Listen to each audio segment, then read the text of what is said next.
everybody, and welcome to the weekly Scopes from the 17th to the 23rd of November. I'm Amani, your holistic karmic astrologer, and I'm going to give you a full rundown of this week as always.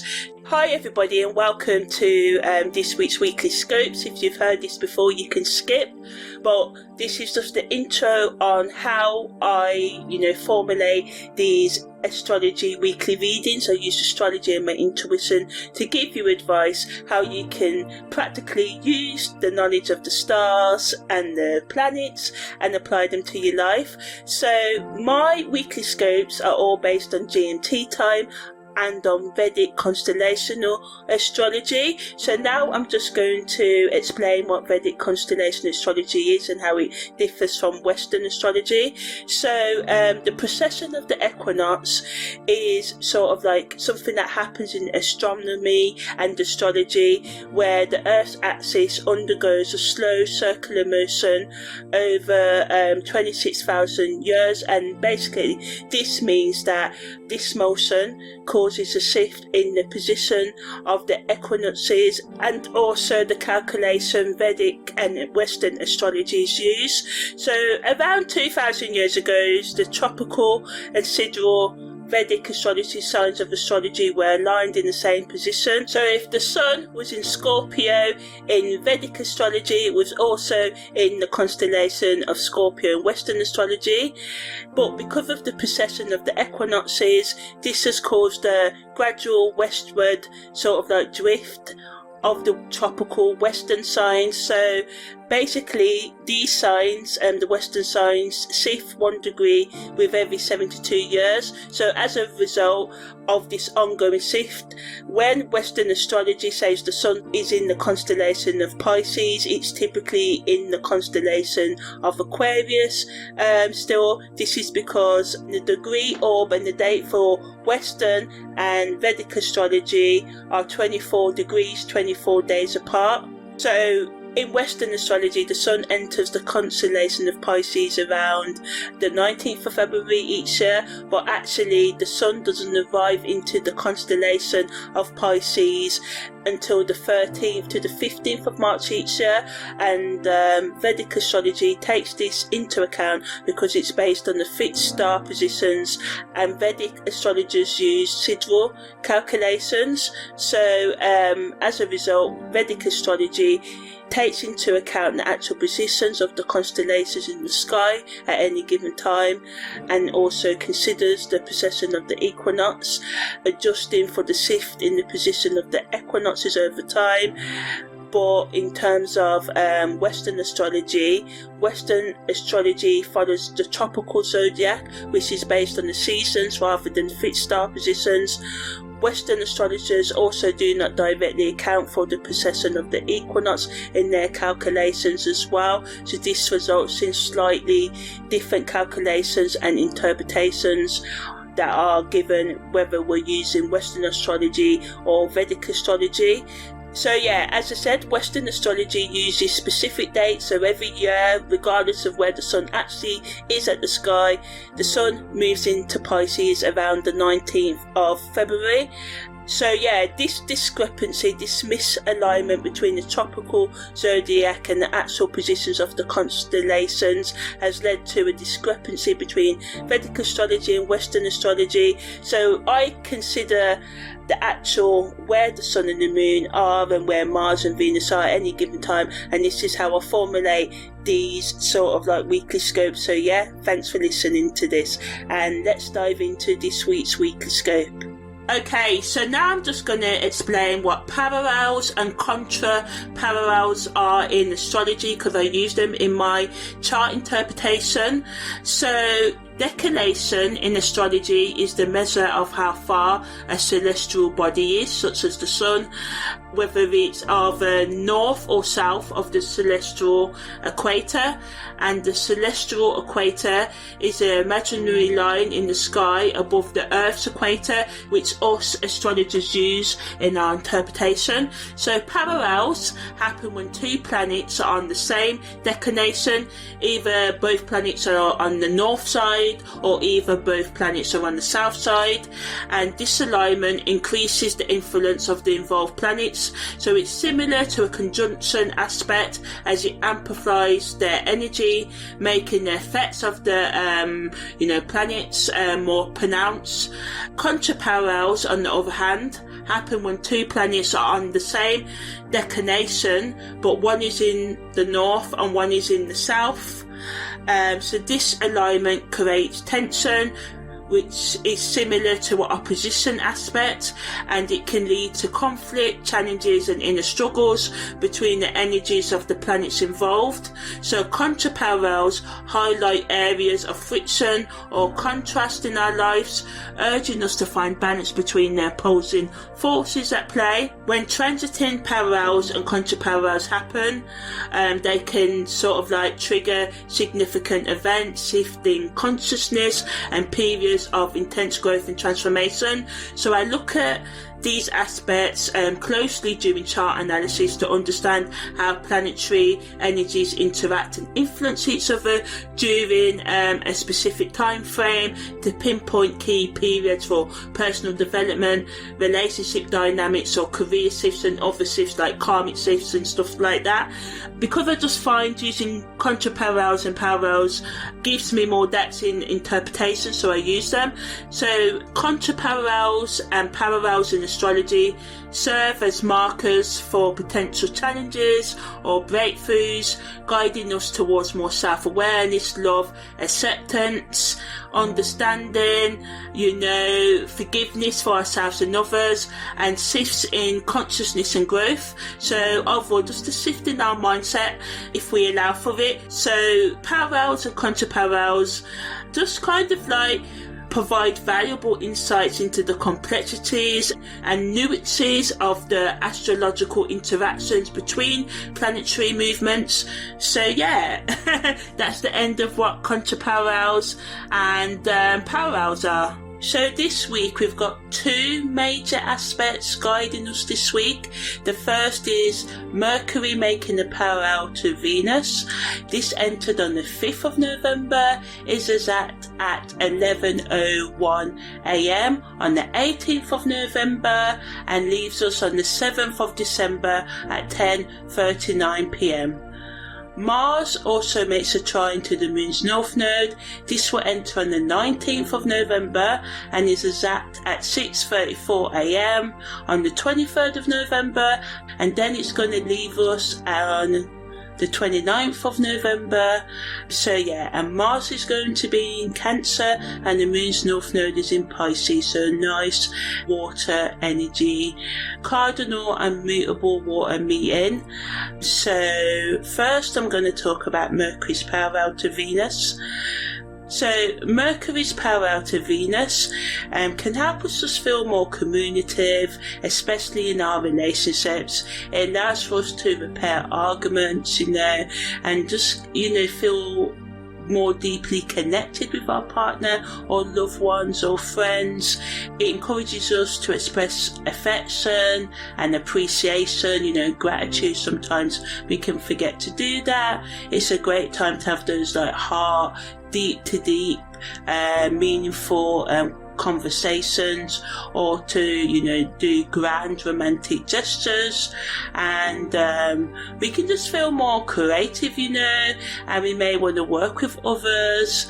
But on the negative end of the spectrum, it can just make us a bit too superficial, looking on things on the surface, people just saying words they don't mean, and we may want to overlook important details because we can get caught up in the romance and ignore red flags, so just watch out for those. It's an ideal time to focus on resolving misunderstandings, especially around, when it approaches from the 18th onwards, and, creating more harmony in, our professional relationships or personal ones as well. It's also great energy to negotiate, to do sales and marketing work, to sort of tackle difficult conversations as well. And we just have to watch out for, balancing our idealistic ideas and romantic ideas with being practical. Do not ignore the red flags. Try and stay grounded. Get advice if need be. Align your actions with your words, and this can prevent miscommunication. And to, just try and be honest, really. Try and be honest about what you want and what you need from life as well. So Mars is trine to the Moon's North Node, brings also harmony to the week as well. It can increase our motivation, because Mars in Cancer focuses as well on our emotional needs, intuition and nurturing. So this is really good. Mercury's parallel with Venus wants us to nurture ourselves and others at the highest end of this energy, but make sure we're being authentic with it. The Moon's North Node, allows us to be more compassionate and empathetic to ourselves and others, and, focus on our spirituality, and encourages us to go after our goals while remaining sensitive to the emotions and needs of ourselves and others, and just having more empathy for ourselves as well. It allows for us to take decisive actions that align with our sort of life's purpose, and to sort of focus on our personal projects, relationships and career goals as well. And it's another aspect that supports us teamwork in this week as well, and just sort of supporting others as well, and sort of increasing our ability to manifest our desires and just work towards our goals in a more effortless way, but negatively it can make us moody and defensive as well, and other people can be moody as well, and we just have to be cautious about how we put ourselves forward right now, because Mars trine in the Moon's North Node can make us a bit pussy, and it's good to be assertive, but just make sure you're respecting other people's right to do so as well.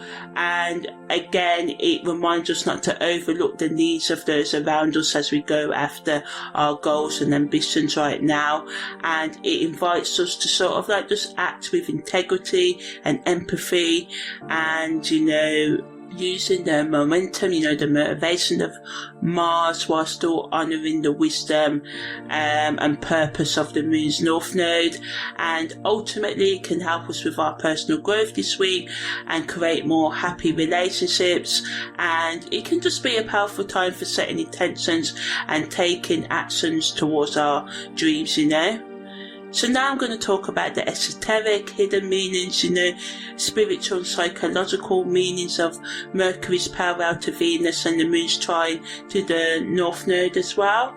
Okay, so Mercury parallel Venus, as I said, it can bring our focus to, aesthetics, beauty, our inner values, relationships, love, romance, even gardening, cooking, or sensuality. We can just all be moths to flames right now. So esoterically, it wants us to really dig into the art of expressing affection and appreciation, and looking at reasons why you find it hard to give or receive affection, if this applies to you. Really asking yourself, what makes you feel so cringy about affection, because a lot of the time it's that, that cringe feeling, or maybe you feel you're not worthy of love, just really exploring, your thoughts around romance, poetry, art in general, the things in life that, aesthetics that are pleasing to the eye, It allows us to resonate deeper with ourselves and others. Spiritually, it wants us to explore the balance between intellect and emotion, using both our, rational intelligence with our emotional intelligence. It allows us to be more clearly, to be able to articulate our feelings more concisely, coherently, and in harmony, respecting each other's boundaries. Psychologically increases our social skills and charm this week. So again, this is a good energy to work with others, to negotiate, to practice active listening, to repair, the fallouts of arguments, even grudges that may have been held for many, many years. It wants us to pay attention to our relationships, and we can just find that words can carry more impact than usual. Mars' trine to the Moon's North Node brings action and destiny together, and in order to reach our destiny, we have to take action. So it emphasises the significance of taking initiative in our personal and spiritual growth, and aligning our actions with our higher ideals, the higher things in life, our emotional well-being, spiritual well-being, physical well-being, financial well-being even. And it really wants us to go after our life purpose with passion, intent, aligning our actions and making, a fertile ground for transformation within ourselves by taking that action. It supports us to go after what we really want and to resonate with our authentic self and desires. It's a really potent energy this week that if you set your mind and intention and actions to it, it can really push you forward.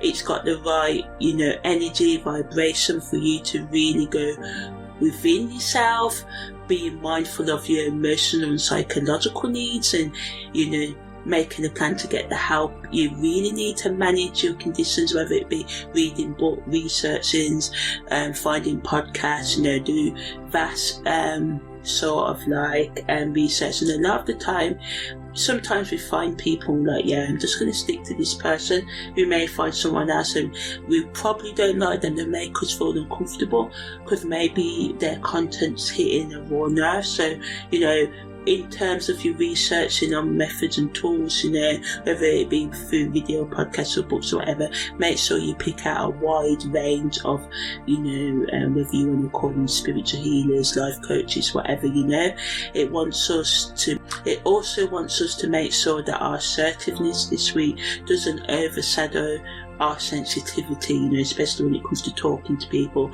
because we can talk to people in the wrong way because Mars' energy is trining, so it can be quite pushy.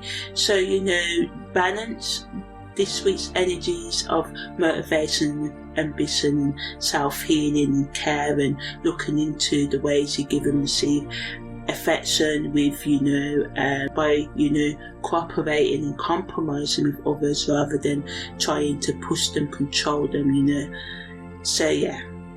In terms of content creators, Mercury's parallel to Venus allows you to focus on topics related to love, relationships, creativity and personal growth, especially how to reduce conflicts in relationships, whether it be platonic or romantic relationships, and how to become more effective in communication and active listening and understanding different love languages and people's needs and all of that, talking about how we can express ourselves more while also respecting other people's boundaries and rights to do so, talking about how we can find a balance between passion and being in harmony, especially in creative or other teamwork projects, co-workers, stuff like that.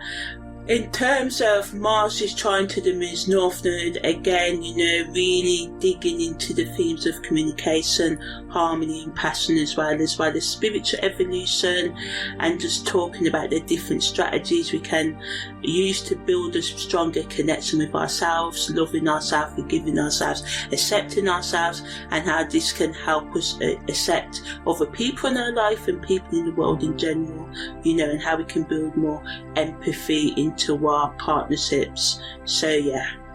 So On the 17th of November, the Sun makes an opposition to Uranus, the Moon enters void of course at 2:07 p.m, the Sun makes a BiQuintile to Chiron at 3:43, Mars makes a semi-square to Jupiter at 4:38, and the Moon enters Gemini at 11:01. So the Sun's opposition to Uranus enters on the 16th of November, is exact today at 3:52 a.m, and the Sun's in Scorpio and Uranus is in Taurus, and it leaves us around the 19th of November. Also today the Sun makes a BiQuintile to Chiron, nice sort of energy, is exact at 3:42 p.m. and leaves us in about 2 days as well.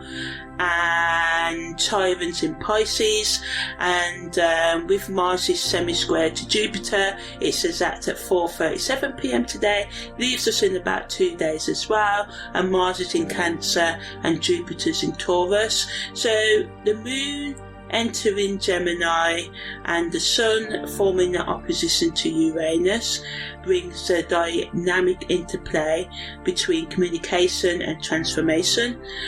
We can find ourselves craving more intellectual stimulation and social connection as the Moon is in Gemini for the next 3 days. So it's a great energy to use to talk to others, explore new ideas, being more lighter, have some fun, being more curious, open-minded on your perspective in life. But on the negative end, it can make us restless, gossip too much, and this can cause problems and unnecessary conflict. And remember, we've got the main energies this week wanting us to, reduce conflict and repair it and be loving and more accepting towards each other. So, the Sun's opposition to Uranus encourages us to break free from routine and embrace new ideas, but we have to be prepared for surprises, as this transit can shake up our usual patterns and push us to consider alternative paths. And the Sun in Scorpio, now I've done a deeper in-depth sort of audio about the Sun in Scorpio, looking at it from more angles. If you want to know more, check out the playlist. The Sun in Scorpio kind of clashes with, Taurus is in, Uranus in Taurus for freedom, but this tug of war between desire and stability and the need for personal freedom. We can embrace this energy by allowing ourselves to transform and allowing room for the unexpected insights that Uranus brings. And we can just use this energy to reassess this week what truly matters to us and to be open to breakthroughs that can lead to significant sort of personal growth, and balance the intensity of our emotions with curiosity, and the flexibility of Gemini can really help us navigate today. So the Sun's BiQuintile to Chiron really, we can really sort of experience deep emotional healing, and it allows us to, express our emotions creatively and explore past wounds with a new perspective. So, we can really confront trauma that we've been avoiding and numbing ourselves from even, for years even, because it really allows for us to have a lot of compassion and empathy for ourselves and others. And this is a nice sort of energy that works more inward. So it allows us to find new ways to confront our personal challenges and help others through their own struggles as well. It can also inspire breakthroughs in our understanding of our emotional depths and needs right now. And, art can be therapy right now, whether it's gaming, watching a film, listening to a podcast, music, whatever, writing poetry, whatever you're into, drawing, it can really help you at this time, as I said. But negatively, the intensity of the Scorpio energy here can bring up unresolved issues that can be really discomforting, really upset you, and this may push you to retreat from the world and wanting to confront your emotional state, psychological or spiritual wounds.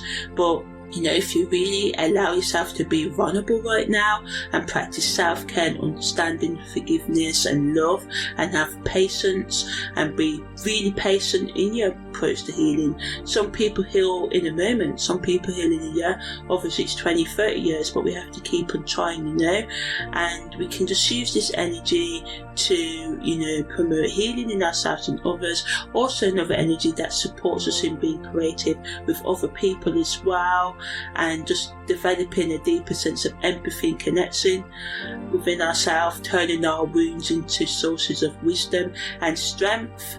Mars is semi-square to Jupiter, again brings motivation to the week and tension to our sort of like plans, but it's wanting us to sort of like really just push ourselves, you know, really see our obstacles this week are things that are trying to help us rather than getting in the way, you know, and to sort of like use this amplified motivation and assertiveness that this adds to the week as well. Jupiter expands everything, so if we use this energy constructively we can become more productive, although we may find ourselves feeling restless and eager to push boundaries, and we've got the moon still in Gemini, so we can, you know, this adds to the impulsivity that Gemini energy can bring.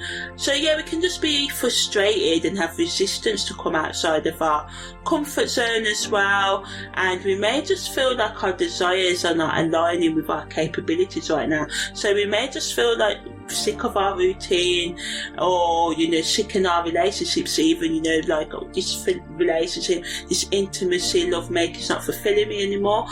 So, you know, or you may hear those words. So just, although it's not nice to hear or nice to say, try and navigate these obstacles and look for new ways, whether it be letting go of the relationship or ways of improving your sexual needs and letting out that repression that you may have about your sexual expression as well. So it also can make us take risks in our relationships, but we just have to sort of like watch out, because this can add to conflict in our personal relationships right now, and it really pushes us to start new projects and assert our needs with more clarity and balance our instincts and our goals, and doing that, you know, by balancing and finding that balance between our emotional instincts and our goals, we can really have good fruitful outcomes right now, as long as we remain aware for the potential of overextension, doing too much, you know.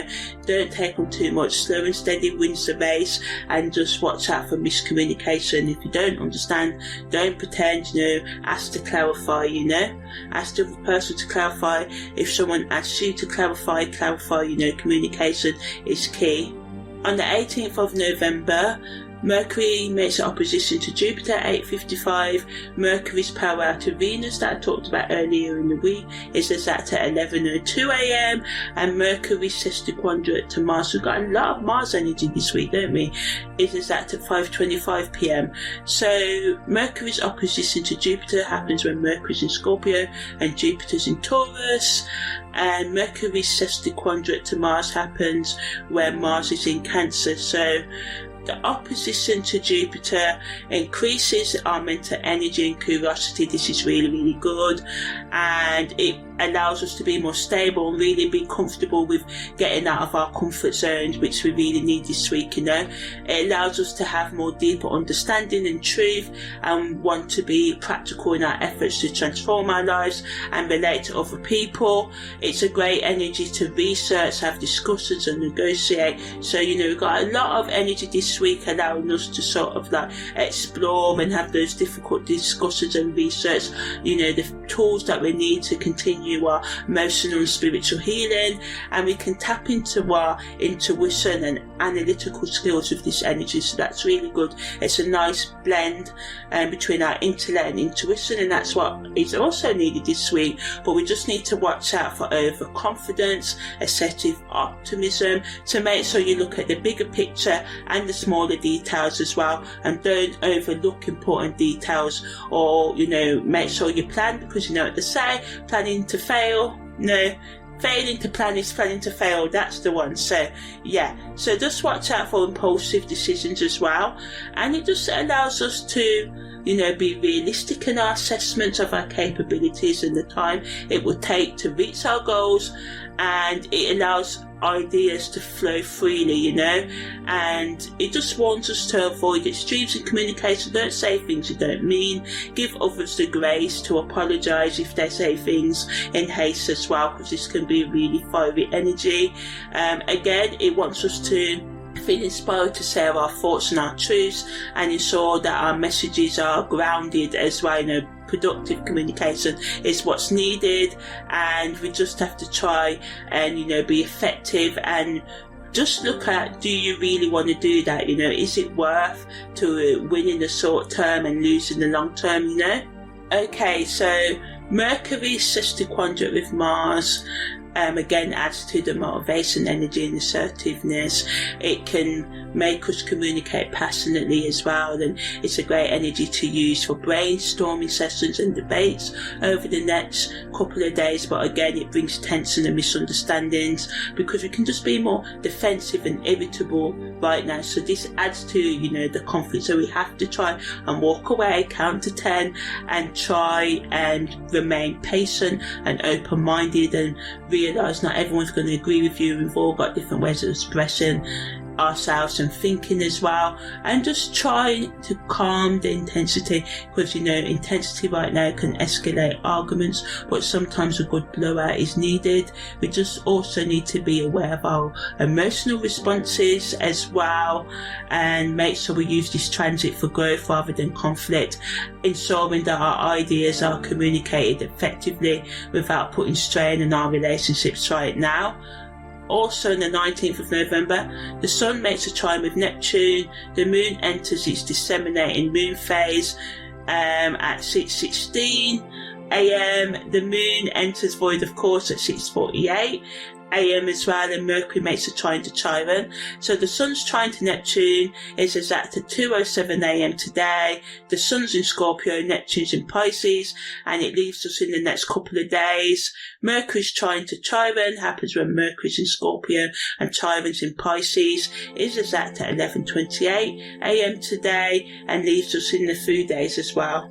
Okay, so during the disseminating moon phase over the next 3 to 5 days, we can be more open to sorting our thoughts and feelings and emotions, which is good, you know, supporting all the other energies of this week, so we can gather information that we've gained, and this can be effectively shared with others. This phase is all about sharing.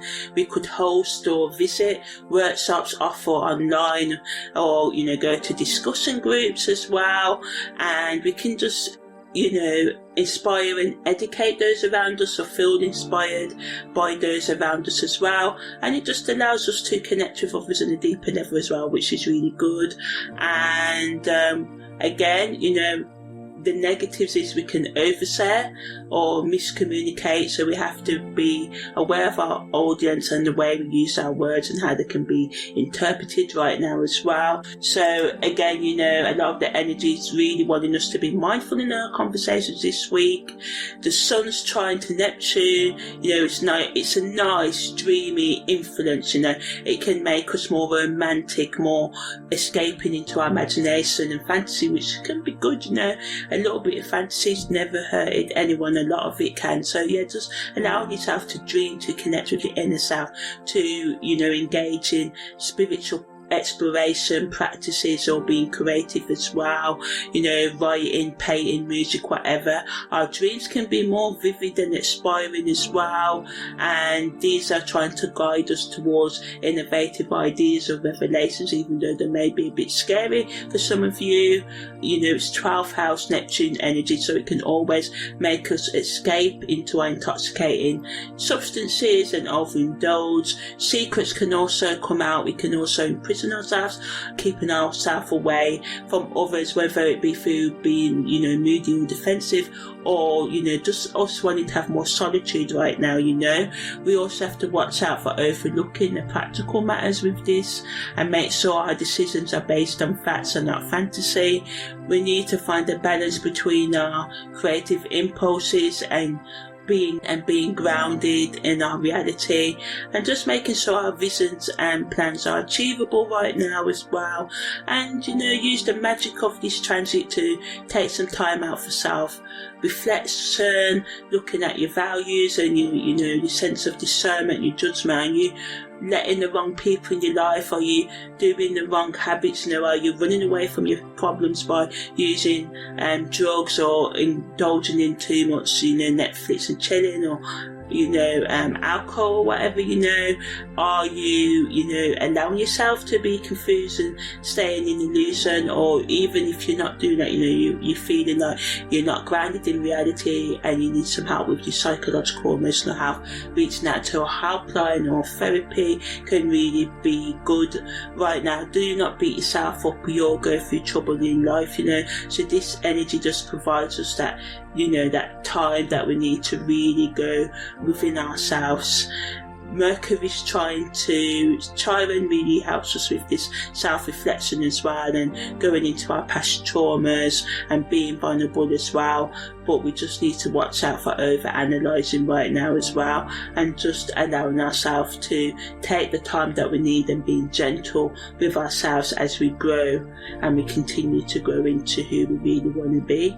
So on the 20th of November, the moon enters Cancer 3:17 a.m. and Venus makes a sextiquadra with Uranus at 6:38 a.m. and Venus is in Scorpio and Uranus is in Pisces. So the moon in Cancer again allows us to self-reflect, self-care, love on ourselves, forgive ourselves, nurture ourselves and others. Also adds to the compassion that we can have to ourselves and others right now, and we can just be more in tune with our own and other people's feelings, and it just supports strengthening our connection with our loved ones and looking after our home environment, whether we do some cleaning, just paying more attention. Some of you may redecorate over the next couple of days as we move into the weekend. But on the downside, the moon in Cancer can add to the moodiness and us being overly sentimental and not seeing people for who they are right now. We can be more clingy and have more, mood swings. Our moods can be fluctuating. So again, grounding and self-care and trying to really get to the root of any emotional, psychological and spiritual disturbances right now is the best use of this energy. And, journaling, meditating and spending quality time with yourself or your family, and just deepen your emotional awareness and seek comfort in healthy, nurturing practices that are not going to damage your mind, body or soul, your higher consciousness. Venus also makes a sextiquadra with Uranus, and this can bring sudden attractions or changes in our relationships, and also excitement and unpredictability in matters of the heart. This can lead to unexpected changes and excitement in our relationships and finances, encourages us to break free from routine and explore new ways of expressing love and creativity. It can inspire us to try unconventional approaches in our personal style and our artistic creative activities, and it brings a surge of originality, and it also carries the risk of sudden disruptions and instability, and we may just experience erratic behaviour in our relationships or impulsive spending habits, and we can just feel a sense of restlessness or rebelliousness. So it's important for us to stay grounded and avoid making impulsive decisions, and just embrace the opportunity for growth and change, and just proceed with caution to maintain balance and stability. The best use of this energy is to embrace the unexpected and change with open arms, face it, and be grounded. So grounded is the key word also for this week. Grounded, repairing discussions, being open-minded, getting real with yourself, seeking out the help that you need are the key themes for this week. And it just allows us to break free from our limitations, especially our limitations in our thought processes and mind and stuff. And it wants us to, remember to keep a balance between stability and excitement, and allow yourself to grow and evolve without losing sight of what truly matters to you, and without, make sure you look after your health. On the 21st of November, Sun makes a sextile to Pluto, and the Sun's in Scorpio and Pluto's in Capricorn, and this is exact at 8:49 p.m. and it lasts with us up until the 23rd of November. So again, it brings intense transformation energy to us.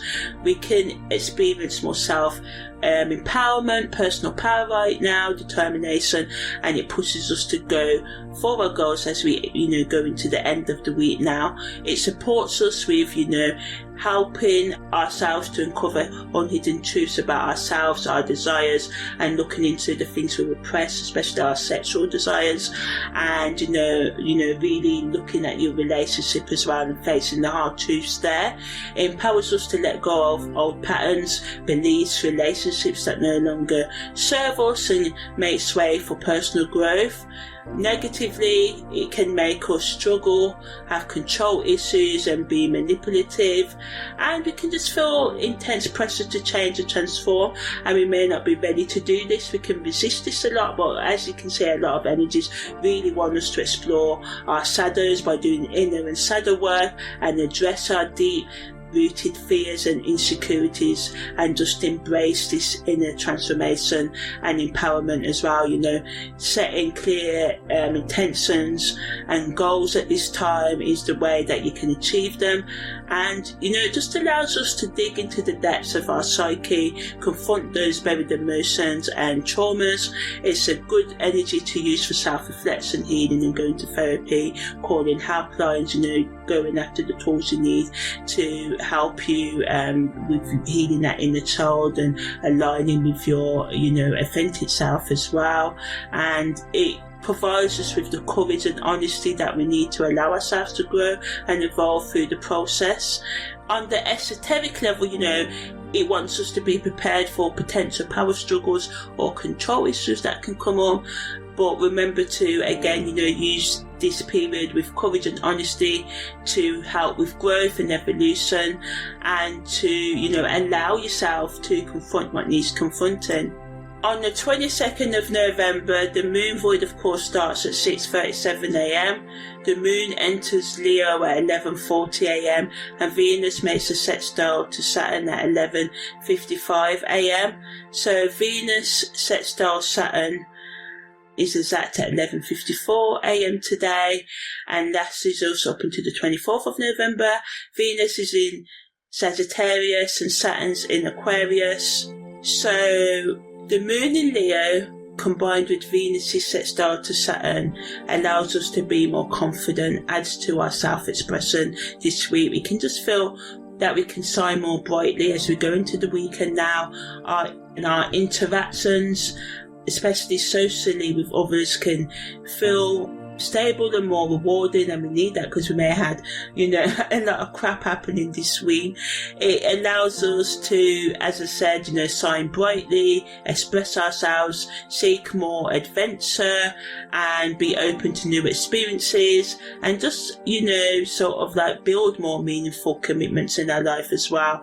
And this allows us to establish long-term goals in our personal and professional life, but we just need to watch out for, Leo's energy wanting us to sort of like be dramatic and out there and want too much of the spotlight on us, and Saturn's need for us to be a bit more disciplined, and this can create a conflict between wanting to be in the spotlight and, sticking to our responsibilities as well. We can just feel torn between indulging in fun and fulfilling our obligations, so we have to strike a balance between using this energy to set realistic goals for our passions while staying grounded, and just do things that help us sort of like reap the benefits of teamwork, So on the 23rd of November, the moon enters its last quarter moon phase at 1:28. The moon's trine to the moon's north node is exact at 6:35 a.m. and the moon's north node goes direct at 1:38 a.m. So the last quarter moon phase allows us to assess our progress since the new moon and confront any lingering issues and unfulfilled commitments. Again, it's another energy that supports us to let go of behaviours, relationships, projects and thoughts that no longer serve our highest purpose. And it wants us to just really reflect and be honest with ourselves. Now, for some of you, this can manifest in very practical ways, such as you just clearing out your bedroom, your home, and the clutter in your life. Some of you, it can be ending toxic friendships or reevaluating your goals to align them more closely with your current values. But negatively, it can involve feelings of frustration and doubt, especially for resistance to change, and we can kind of struggle with self-criticism and a sense of disappointment regarding our unmet expectations. And it just reminds us to approach this phase with an open mind, allowing ourselves to embrace the lessons learned rather than dwelling on perceived failures. For instance, if we're working on a project that isn't yielding the results we hope for, consider it a push, a prompt to change rather than a reason to give up entirely. Because a lot of the time, Saturn, that's how Saturn works in astrology. It just wants us to reflect and rethink what we need to do, So this new moon just really wants us to rethink our strategy. The moon's north node going direct, again, emphasises our growth and our destiny, our highest purpose. It supports us with doing the things that align with our authentic self and life purpose as well. It brings an increased clarity regarding our goals. It pushes us to take decisive steps towards our personal and professional goals. And if we're contemplating a career change, or going after a passion project, now is the time to take that leap, as opportunities can really present themselves more clearly. And it just allows us to focus on the internal conflicts and fears that have been getting in the way of our progress. And we may just feel a push and pull between our desires and what we want, but by confronting our fears and seeking support from trusted friends or mentors or organisations, we can navigate this energy with a renewed sense of purpose and just allow it to transform challenges into stepping stones forward towards destiny and healing and self-acceptance and love, and just being gentle with ourselves. A lot of the time we're harsh on ourselves. We get concerned about time, thinking the time's passed for us to do this or that. But this week is showing us to know that if we're willing to put in the work, stay grounded and be open to change, then we can change. So that's the end of the weekly scopes from the 17th to the 23rd of November. I'm Amani, your holistic karmic astrologer. Take care and see you next time.